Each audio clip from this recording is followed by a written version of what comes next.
कहते हैं प्रभु ये बंदा तो फल रहा है, मेरे जीवन में फल क्यों नहीं आ रहा? और परमेश्वर कह रहा है मूर्ख, क्योंकि तू मेरे वचन का आदर नहीं करता।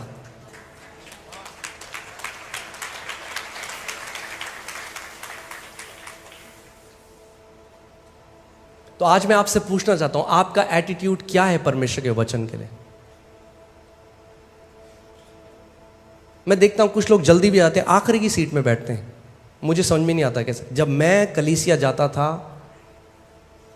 मैं सबसे आगे बैठता था, जल्दी आकर। मुझे पता था आज प्रभु मेरे पास्टर के द्वारा मुझसे बात करेगा, और हर संडे प्रभु करता था, क्योंकि वो कहता है मैं तुम्हें अपने हृदय के अनुसार चरवाहे दूंगा।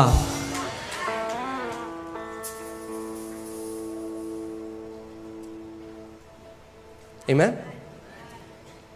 सो ये जो पहले श्रेणी के लोग हैं, मुझे नहीं पता आप में से कितने वो आज हैं। अगर आज हैं तो आपके लिए गुड न्यूज़ है, आप अपना स्वभाव बदल सकते हो। आप एक अच्छी भूमि बन सकते हो आज ही। इसीलिए मैं ये वचन आपको बता रहा हूं कि आप अपने हृदय के स्वभाव को बदल दें परमेश्वर के वचन के लिए। मैं जाता था एक जगह जहां प्रेयर होती है,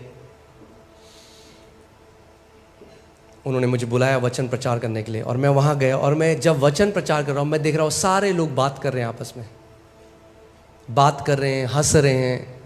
मुझे बड़ा बुरा लगा, इसलिए नहीं कि मैं वचन प्रचार कर रहा था, इसीलिए कि मैंने देखा उस जगह में परमेश्वर के वचन का कोई आदर नहीं है।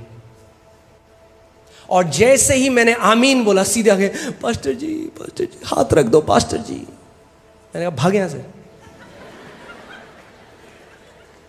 क्योंकि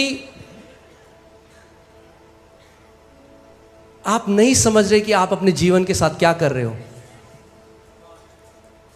आप अपने आप को धोखा दे रहे हो, और अगर हम भी ऐसे ही करते रहे तो हम भी आपको धोखा दे रहे हैं। आपकी जिंदगी, यस, ले हैंड बहुत जरूरी है। परमेश्वर के दास जब आपके ऊपर हाथ रखते हैं तो इंपार्टेशन आता है, मगर किसी परमेश्वर के दास के ले हैंड से आप जिंदगी भर विक्ट्री में नहीं चल सकते। अगर आपको जय में चलना है तो वचन का आदर करने वाले लोग बनना पड़ेगा।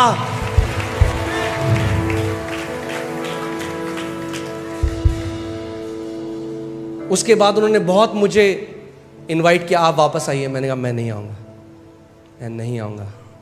जिस जगह परमेश्वर के वचन का आदर नहीं है, मैं नहीं जाऊंगा।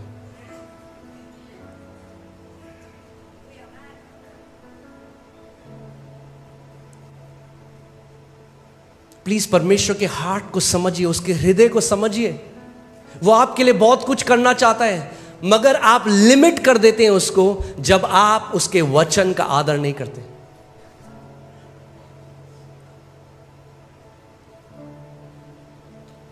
क्योंकि आपके जीवन में जो भी फल है, चाहे वो चंगाई, आप जानते हैं चंगाई एक फल है, चाहे वो चंगाई हो, चाहे वो समृद्धि हो, चाहे वो शांति में रहना हो, चाहे वो एक अच्छी शादी हो, एक अच्छी मैरिज हो, चाहे आपके जीवन में जो कुछ भी अच्छे फल है, वो बीज से ही आते हैं। और ये वो लोग हैं जो हर बार वचन को जब सुनते हैं, सुनकर भी नहीं सुनते, शैतान आता है और बीज को इनके जीवन से लेकर चला जाता है। और वो सोचते हैं कि क्यों प्रभु हमारी प्रार्थना नहीं सुनता।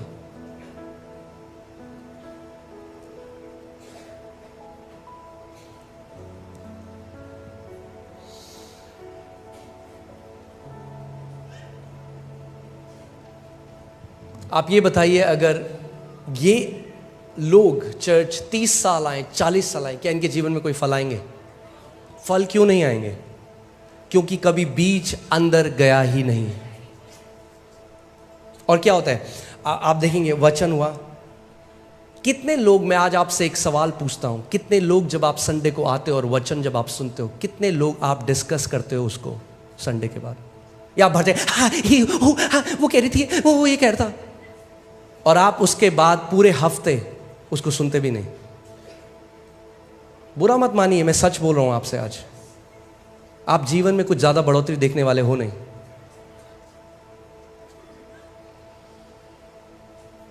आप जानते हैं डॉक्टर पट्टा हम लोगों को बता रहे थे, वो अफ्रीका गए, एक परमेश्वर के दास हैं डॉक्टर ओएडेपो, उनके यहाँ पे, वहाँ पे सुबह 5 बजे उनकी एक मीटिंग होती है, साल में एक बार होती है, और वहाँ करीबन 5 लाख लोग आते हैं उस मीटिंग में। और बाहर मैदान है बड़े, 2 चेयर लगाते हैं, उसके ऊपर कंबल रखते हैं और उसके अंदर सो जाते हैं। अच्छे घर के लोग, क्योंकि वहाँ रहने की जगह नहीं है इतनी। और सुबह 5 बजे से प्रचार शुरू होता है और रात को 12 बजे तक लगातार वचन सिखाया जाता है। और वो कह रहे थे, हम हैरान हो गए कि ये लोग सुबह 5 बजे से वचन सुन रहे हैं, शाम को 12 बज के रात के, उसके बाद भी ये खाने नहीं भाग रहे हैं, आपस में बैठकर गोले बना लेते थे, झुंड बना लेते थे और डिस्कस करते थे, आज हमने ये सीखा, परमेश्वर ने हमसे ये बात करी, और वो आपस में साथ में मिलकर परमेश्वर के वचन को डिस्कस करते हैं। और ये सारे वो लोग हैं जो आज जय में जी रहे हैं, आज मल्टी मिलियनेयर्स हैं, वहां पे बड़ी बड़ी कंपनीज हैं इन लोगों की।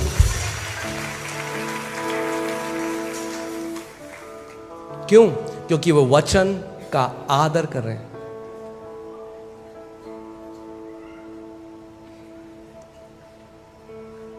इसीलिए मैं आज की जवान पीढ़ी को कहना चाहता हूं, वो वर्शिप कहीं होगा तो वो भागेंगे वर्शिप में। अच्छी बात है, वर्शिप बहुत जरूरी है, हम लोगों को वर्शिप करना है, मगर वर्शिप आपकी ऑफरिंग है परमेश्वर के लिए। जो आप वर्शिप करते हो आप परमेश्वर को देते हो, मगर जब आप वर्शिप उसको देते हो तो वो अपना वचन आपकी तरफ भेजता है। अगर आप वचन को ग्रहण ही ना करो तो कैसे आप जय में जियोगे?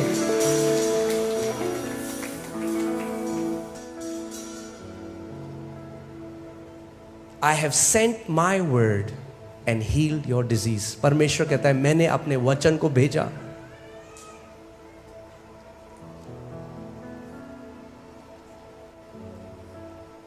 अभी रिसेंटली हमें एक कमेंट आया कि हम आपके चर्च में आते, मगर आपकी सर्विस बहुत लंबी होती है, आप बहुत लंबा प्रचार करते हो, इसलिए हम नहीं आएंगे। मैंने बहुत अच्छा, आपके लिए नहीं है ये चर्च। आप जाओ 3 घंटे की पिक्चर देखो। अगर पिक्चर हॉल में बैठ के 3 घंटे की पिक्चर देख सकते हो तो 3 घंटे वचन क्यों नहीं सुन सकते?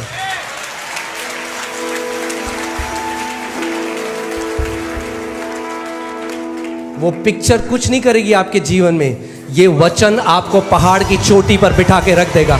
ये वचन आपको उस जगह ले जाएगा जहां आप अपनी काबिलियत से नहीं जा सकते।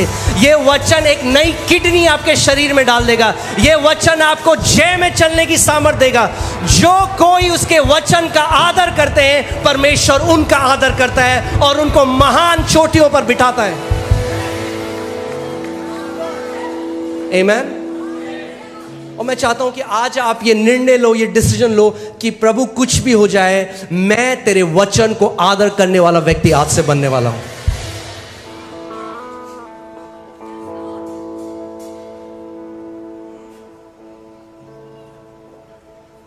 शैतान क्यों तुरंत आया? वो क्यों नहीं आलस करता?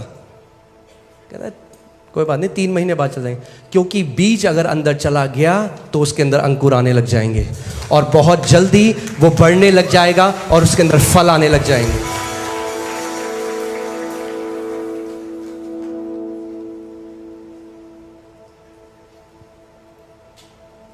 हम सबको एक पीढ़ी बनना है आज। आप जानते हैं मसीह जिस जगह जा रही है ना, हम लोग वर्डलेस क्रिश्चियनिटी की तरफ जा रहे हैं, जहां मसीह का वचन नहीं है। फसाद बहुत ज्यादा है और बहुत सारी चीजें हैं, मगर वचन नहीं है जो लोगों का जिंदगी बदलता है।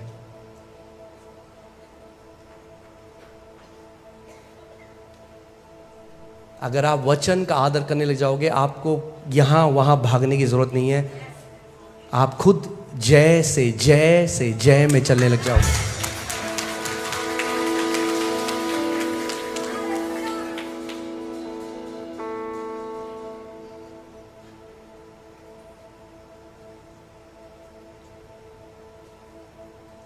कितने सारे आज ऐसे मसीह के लोग हैं, वो प्रोफेसीज के पीछे भागते हैं।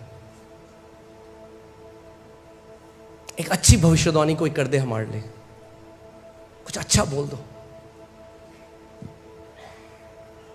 भविष्यवाणियां परमेश्वर ने कलीसिया के लिए रखी है, मगर नए नियम में अगर आप एक भविष्यद्वक्ता के पास जाते हो और पूछते हो क्या मैं शादी कर लूं इस व्यक्ति से या नहीं करूं, तो आप पवित्र आत्मा को नहीं जानते।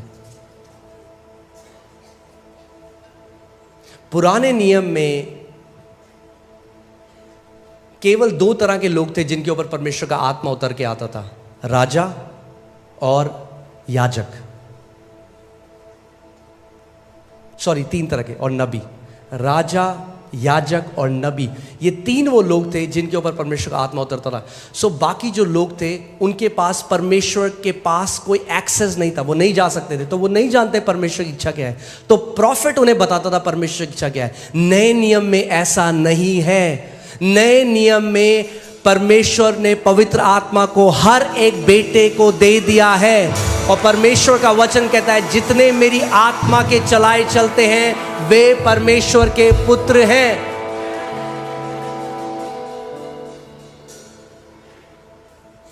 आमीन।